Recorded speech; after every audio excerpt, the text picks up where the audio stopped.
In this video, I'll show you how to make PHONK covers like NAKAMA, NTAO, and Xylo using the free software Affinity. So of course, the first thing to do is get the character image. I forgot to record this part, but the process is really simple. You go to arena.ai, click on Image, select Battle, and choose GPT Image 1.5 and Gemini 3 Pro, which are currently the best models. Then you enter the prompt and wait for it. If none of the results satisfy you, just click the Redo button. If you like a result and want to edit it, click the Edit button and write a new prompt until you're satisfied. After that, I used this magical prompt to render the character in this dramatic low-angle view.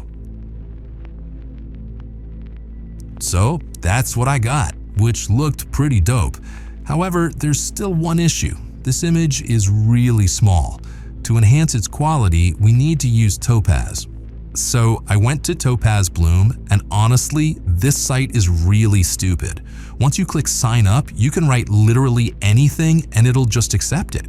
It'll be like, oh hey Heisenberg, here are your 10 free credits.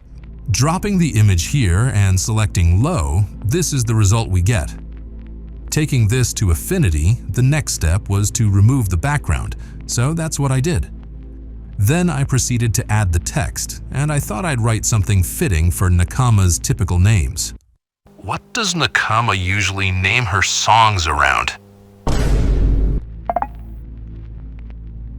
Warping the text is pretty easy. You just go to Vector, New Warp Group, Mesh, or maybe just change it to Quad for now. Then you drag these points around, and finally you can drag an edge to bend it, like so.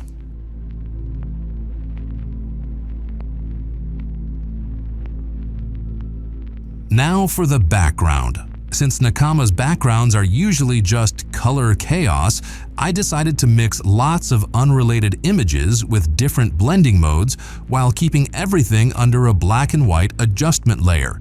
This way, I can just focus on the brightness of the colors for now, then add the colors back later, which is generally a great tip.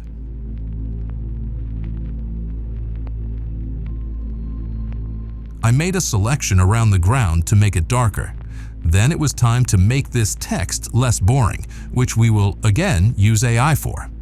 To do this, you need to separate the text on a black background and export it as an image. Go to Arena and the same way as before, upload this image and paste this prompt. Make sure to change this part to the material or style you want.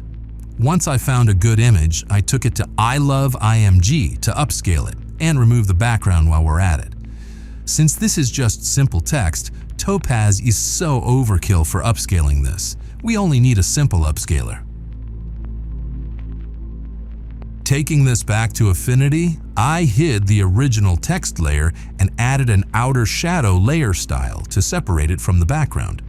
Then I started with the colors. The way I like to do that is to add a gradient map, which works by mapping the black and white values of the image to whatever colors you like. I did that to the background first, then proceeded to do the same to the other layers.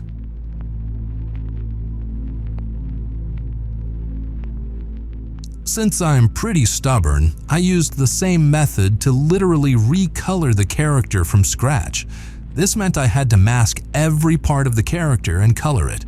I also added an outer shadow effect to the character as well.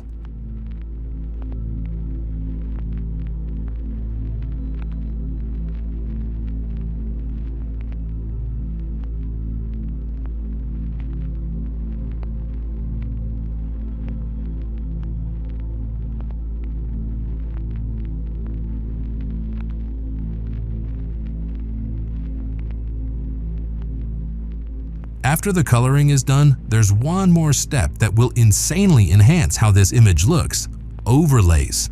And my source for overlays is, you guessed it, AI. The best website for this, in my opinion, is Whisk AI. It's a bit less powerful than the AI models we chose in LM Arena, but it's insanely fast and gives you an unlimited number of generations, which makes it the perfect solution for overlays. All I did was ask it for something, a colorful lens flare for example, on a black background. Then put it in Affinity and set its blending mode to Add. I ended up changing the text image and adding blurry tree branches in the top corners to give it some depth.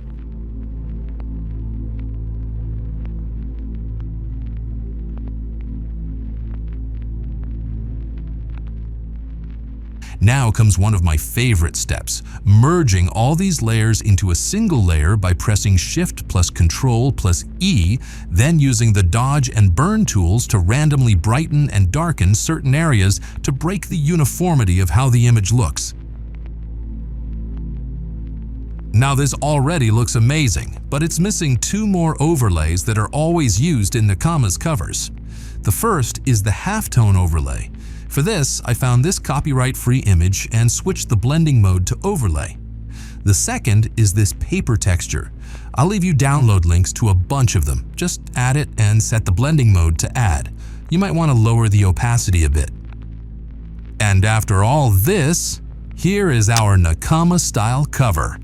Man, this boy really looks like NAKAMA's brother. What should we call him? I was thinking Osama.